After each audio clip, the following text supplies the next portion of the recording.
Hello, I'm Bill O'Donnell, and welcome to another program on spirituality.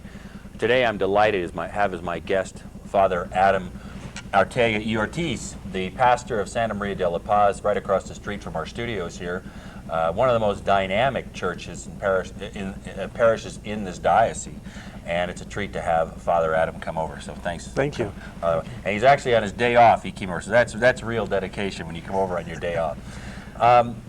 A lot of times we just don't get a chance to meet or have a chance to learn more about our pastor or minister, and so today's a chance to meet Father Adam and hear about a dynamic parish here in Santa Fe, that everybody's welcome to come, and I think they were the first to call it a Catholic community as opposed to, it's not really a church, it is a Catholic community, which church means, but we think of it in building terms. Sure. So anyhow, welcome Father Adam. Thank you. Thank you. Give us a little background. Tell us a little bit about yourself. I mean, how did you get the call to priesthood? How did spirituality develop and end up now dressed as you are? Okay. Well, I think for myself, born and raised here in Santa Fe, and attended Cristo Rey Elementary School and St. Michael's High School. And from there, I think it was from my early years in elementary school that I started thinking about priesthood.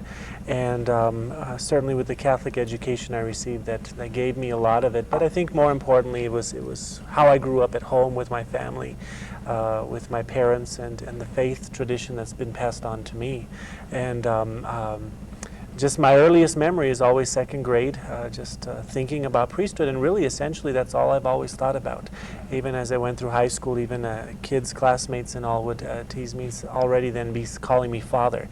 And so it was something that stuck on, so when I see these people later on in life, they always say, so you did it, you finally did it. We had no doubt. So that was something that was always very important to me. So it wasn't some dramatic event in my life, it was just something that was constant.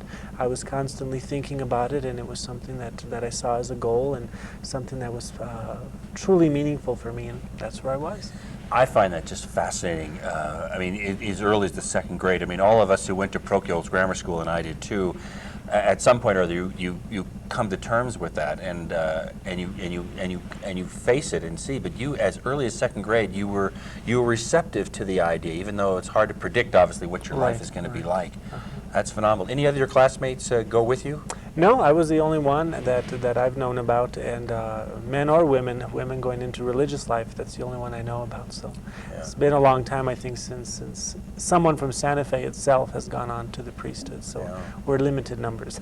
Although your immediate predecessor at Santa Maria de la Paz was a local boy that went on, and he was about, what, 10 years ahead of you or something? Oh, no, quite a bit more. Quite a more? Yeah. Oh, if he wears it well. We won't even say who that is. We'll leave him nameless at the moment.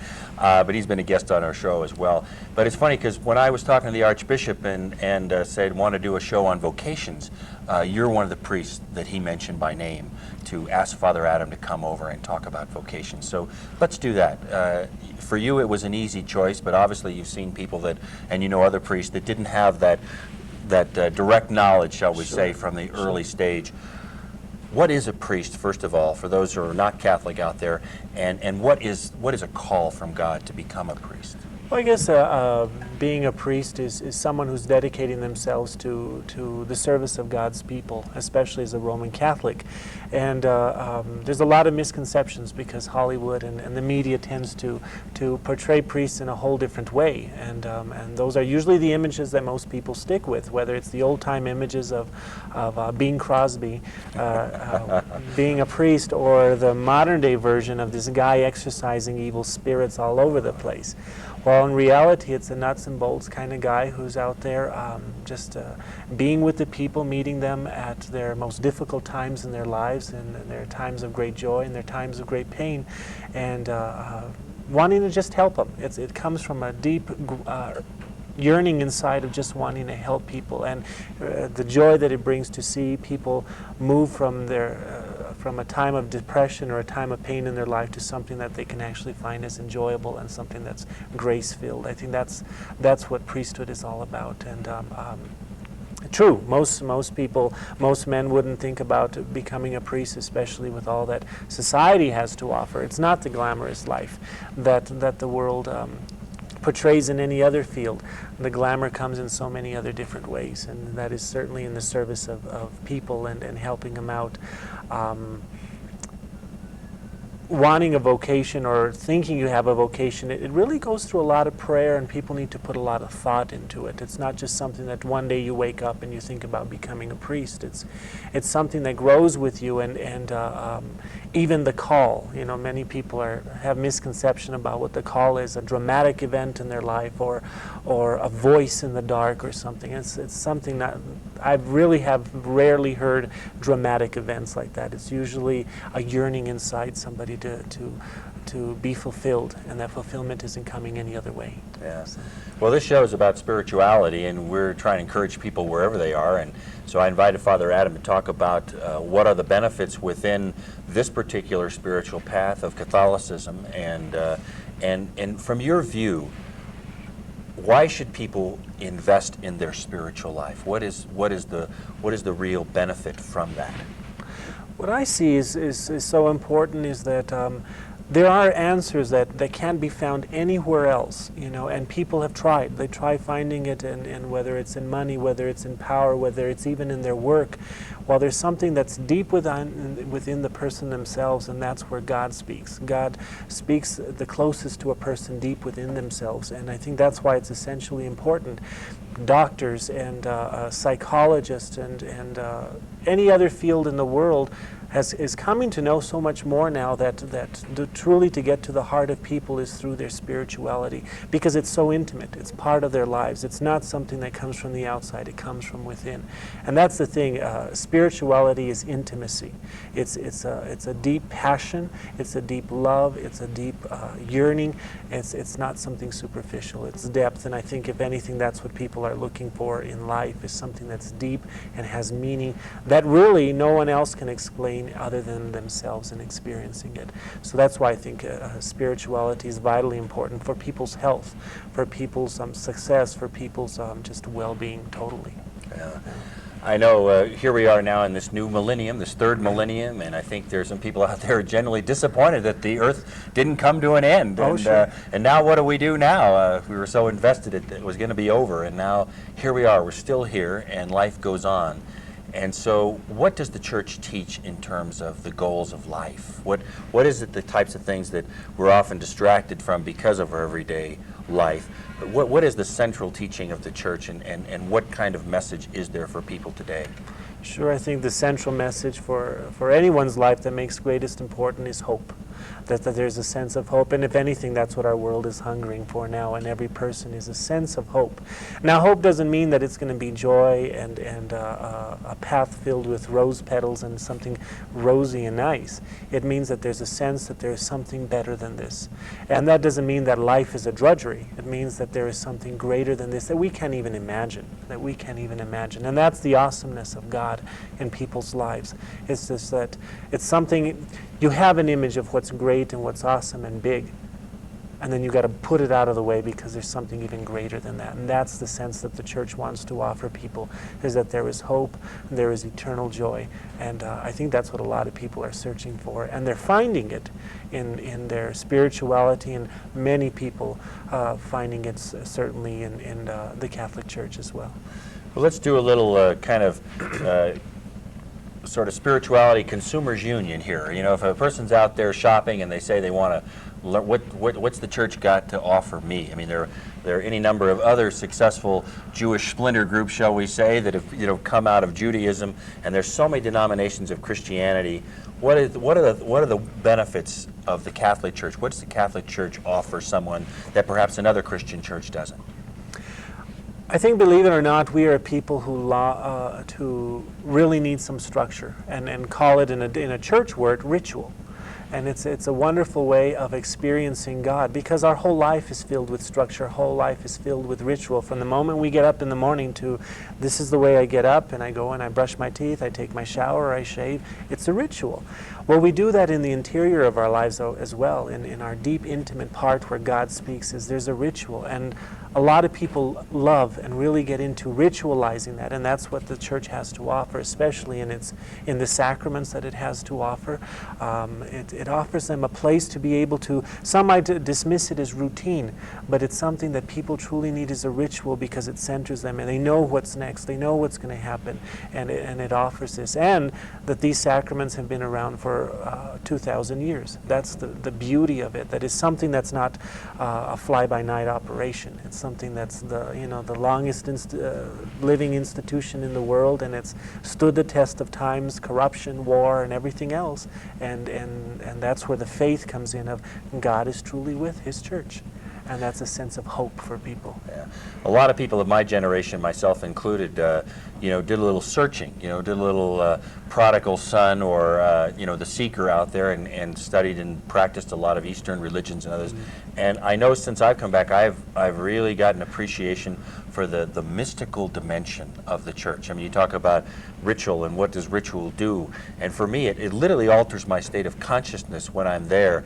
And as I prepare to receive the sacraments, there's another dimension that is engaging me inside. And I wonder if you could talk about that dimension of the church, because a lot of people don't feel free to talk about it, or maybe they shouldn't talk about it. But I know in my own experience, it's part of the draw for me. Sure, I know. When we first started today, I talked about that deep yearning within each person. It's something that's undescribable, and it's something that happens as well when you're there in the liturgy and celebrating. It's you're in touch with something that's, I don't use the word mystical, rather than it's something of a deep mystery, just something powerful inside of someone, and it's unexplainable. And that truly is, rather than a mystery, we name it for what it is an encounter with God. An encounter with God's love, and especially, it's not only with you and God, that one of the most essential elements of that is the encounter of God with other people. It's not something where we're lone rangers out there with God.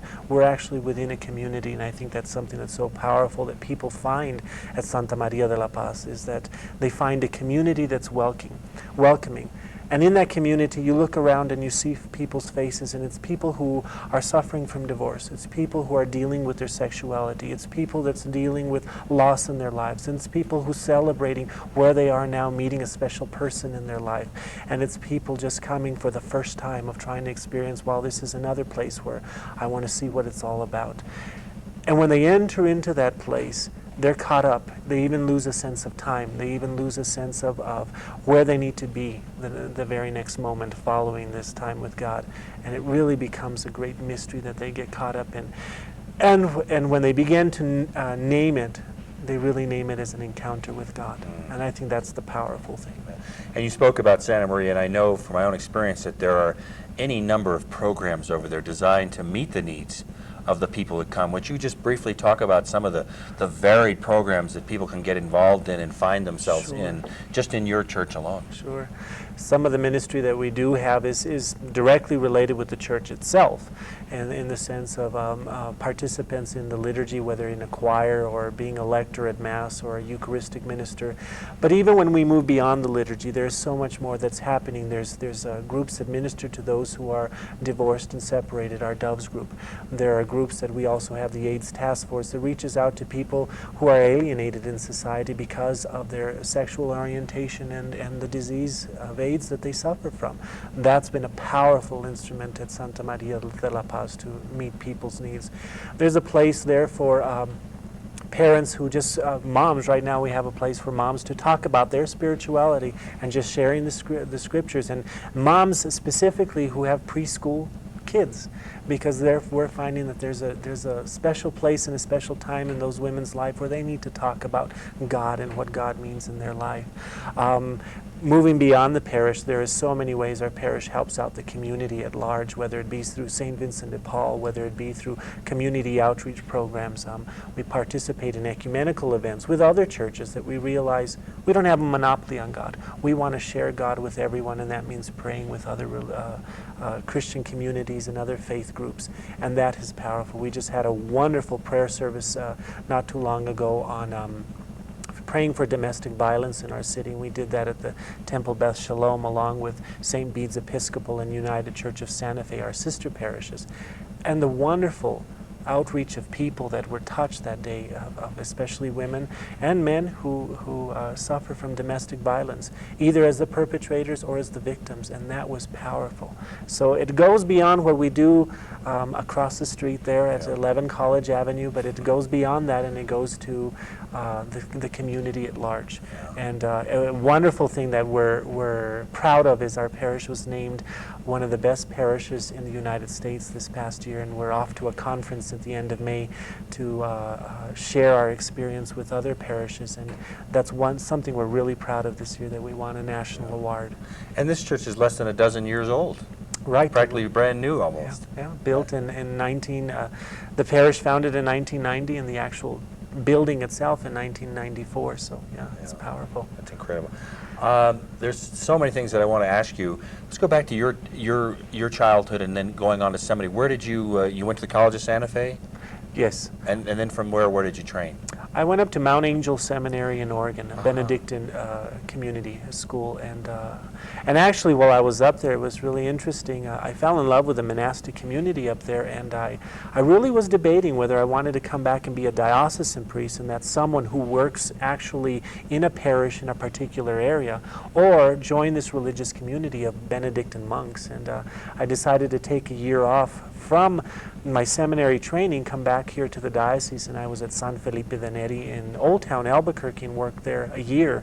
And that's really where my vocation really took another direction and said, no, I'm called to be able to serve people in a parish community rather than important work in a monastic community. And that was a justling in my life, and it is still something that's deep within myself, that I love that monastic side, but right now I'm very content and happy with being with people in a parish setting.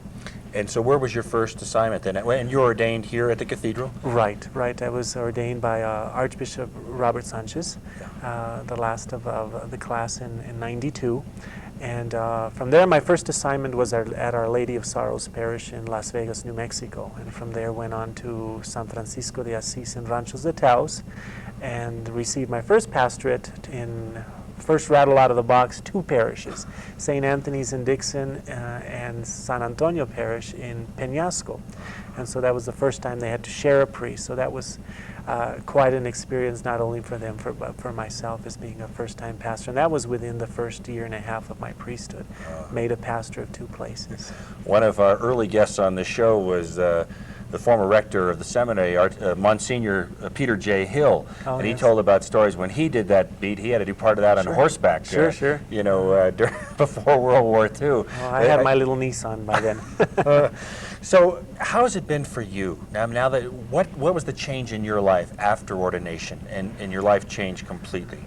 Can you talk about that? What happens inside the priest as a human being and a man?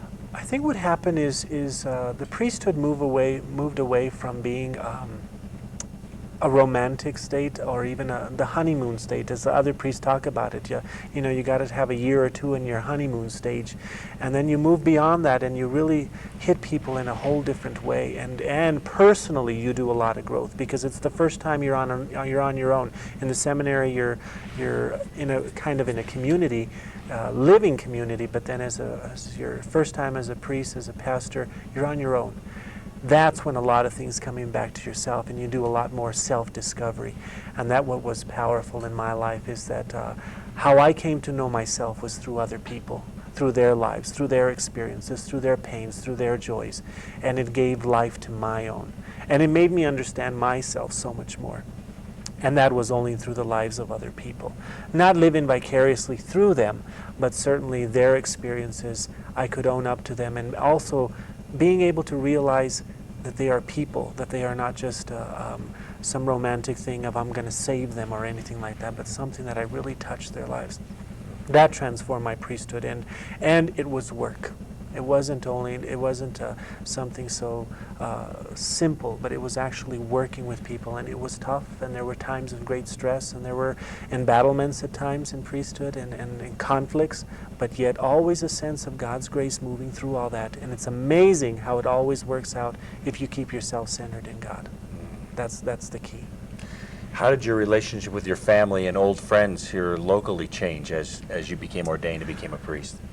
I remember when I was about to be ordained a priest, I sat with my entire family in our living room at home right across from Cristo Rey Church where I grew up, and I sat with them and I said, my life will change from this moment on very differently than from the rest of yours, because I will no longer only belong to this family, but to a broader family. I will no longer share my Christmases usually with you, my Easters and other wonderful events that families usually get together, but I will share them with you in a whole different way.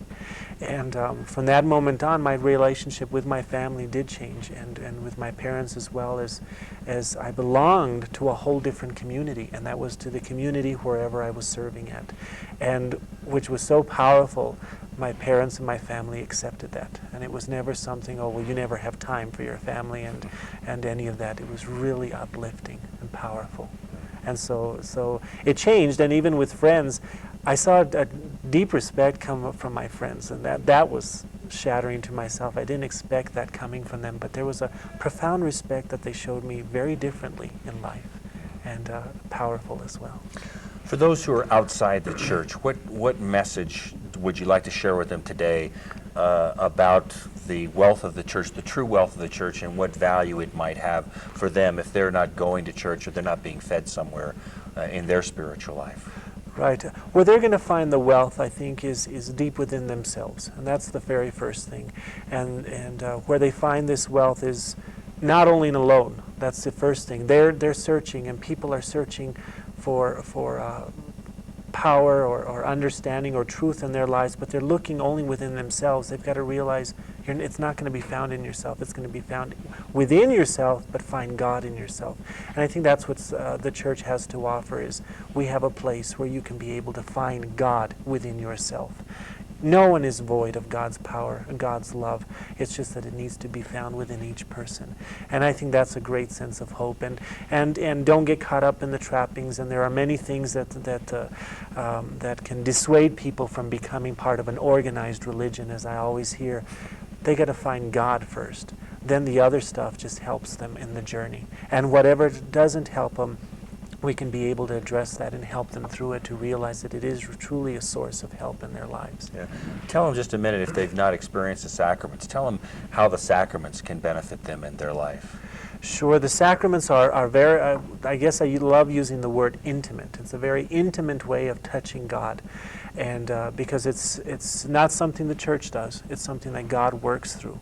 Well, God works through the sacraments, works through the church in a very real way. And one of the most essential things about the sacraments is touch. There's always some sense of touch in each one of the sacraments. And it may be a physical touch, but certainly always the touch of God. And that is something, again, mysterious, and where we call it sacramental. And it's not in the words, and it's not in the symbols that we use, whether it be water, whether it be oil, whether it be anything else. It's in the way that God touches you. And that's something that no other Christian faith, I think, can touch them with, is because that's the sacrament, the essence of a sacrament. It's an outward sign of God touching you. And I think that's powerful. I know I have that experience when I'm going to the sacrament of reconciliation or I'm going to communion. And I'm wondering what is your experience being the minister of those sacraments, and how does that affect you as you are administering the sacraments to people? What's it look like or feel like from your side? It's something that's very humbling, and because I'm the mediator, that's it. It's God touching these people in a very physical and real way, and I'm only the mediator. That's the humbling effect, because you can see as people approach you in each one of those sacraments, as they can see God. They're not seeing Father Adam or anyone else. They're seeing God. And what they're experiencing is God and not me. And that's the humbling thing. Because sometimes we as priests, we can get caught up in that, and we can start thinking we're God or the church is God, and it's not. God is only using us as a vehicle. That is the powerful thing that I find humbling in myself, because they're almost looking right through me because they see someone greater, and that's God. I'm only in the way they're able to mediate between God and themselves, and that's helpful. And I'd be remiss if I didn't follow the Archbishop's instructions. Do you have any word for vocations for young men and women out there who are thinking about having a more spiritual life Sure. and led towards the religious or clergy life? Sure. I think there's no fear that needs to be in any of that life. There's not a fear. There's only a sense of great hope and a great sense of joy. And I guess if you're thinking about a vocation, think about God and just speak to the Lord personally. That's where it's going to come from. And parents and family members, if you hear a child speaking like that, don't dissuade them. If anything, your words are so powerful to them, and encourage them. That's what they need the most. In the same way you encourage them for any other vocation they're looking at, if they're talking about priesthood or religious life as a sister or a brother, or I'll speak to them and encourage them, because God is speaking to them and no one can deny that. And don't be afraid. There's nothing to fear in saying yes. It's not, when you're saying yes to a vocation, it's not for life. You're saying yes to investigate what it's about. Yeah. And as the Church teaches, even married life is a vocation. Sure. And the sacrament of matrimony is one of the most extraordinary things. If you ever get a chance to read the Catechism of the Catholic Church, there's some extraordinary things in here. It takes it to another level. This is not just running down to Vegas to the Elvis Chapel Sure. and getting going. This is a real relationship with God that I was impressed to read about in there, and the way that the Church sort of holds you and gives you a chance to go to a higher standard within yourself. I was very impressed with. One thing that I also find real powerful in mentioning, as you mentioned, the sacrament of marriage, is that we need to also address that there is the vocation to be a single person in the world. You know, a lot of things are geared in life towards family and marriage, but yet God also calls people not even to priesthood or religious life, but calling people to be single, celibate people in the world as a witness of God's love in a very real way. And I know I've had many people come and tell me, what about me? Where is my place? I'm not a priest, I'm not a religious, and I'm not married. Mm-hmm. You have a place, and there is a place for that vocation as well. Well, we've run out of time, but would you please come back? I'd love to have Sure. a whole show just on that point. I think there's a lot to be said, being one of those people you described. So I want to thank all our viewers at home for having a few moments here with Father Adam and myself, and I hope that some of the things that he has said has encouraged you with your spiritual life. And so is there, in just a couple of minutes that we have left, is there anything else, final thing you'd like to say? Well, just as an invitation to people to come and join us at Santa Maria de la Paz and experience God in a community that prays well together. Yeah. That's the only thing that I can say, is we pray well together. It's not, we're not a great show. We're a place to be able to encounter God and truly feel His presence. Wait a minute. On behalf of Sister Paula and some of the others in music ministry, I want to say it also was a great Oh, show. sure. There's great music there and the rest of it. And also, you know, there's something people don't understand. Just recently they've instituted in the last couple of years a Sunday Mass on Monday night in Spanish for those Spanish-speaking people who work during the week or the weekend, and they can't go to Mass. And I thought that was just a marvelous thing, that the Church has really reached out to people and people's needs. Sure. So, like myself, I often go to Vigil Mass on Saturday night, but to know that I could also go Sunday morning or Sunday evening or even Monday evening. It's extraordinary how the Church responds to the needs of the people. Sure. Yeah. I know there's something else that I'd like to toot our horn about is our Life Team Mass. Oh, please, yeah. That is on Sunday evenings right now at 5:30 during the winter months, but may be changing to 6 when the time changes. But it's a powerful time where teens, and especially through movement, through music, it's just they're revitalized, and it's a powerful time. It's a little rock and roll choir there, and being able to reach out to people, but adults, it's amazing the number of adults and teens that are gathering there, and it's powerful, and it's something great. Well, I've never come, so I'm going to make it a point to come. Sunday night, what time? 5:30. Okay, great. So again, if you have any questions, please look on the credits. You'll find Father Adam's name there. You'll find Santa Maria de la Paz and their phone number. Call them, or just show up. You don't have to be a member to come and go and check out what's available to you there. So on behalf, again, of everybody here at Spirituality, I want to thank Father Adam for coming over on his day off and to share with us a little of the wealth of the Church and to get to know you a little better. So anyhow, thank you, and for viewing, and for all of us here at Spirituality, I want to wish you a good day, and please watch us again here next week at this time for another program on spirituality.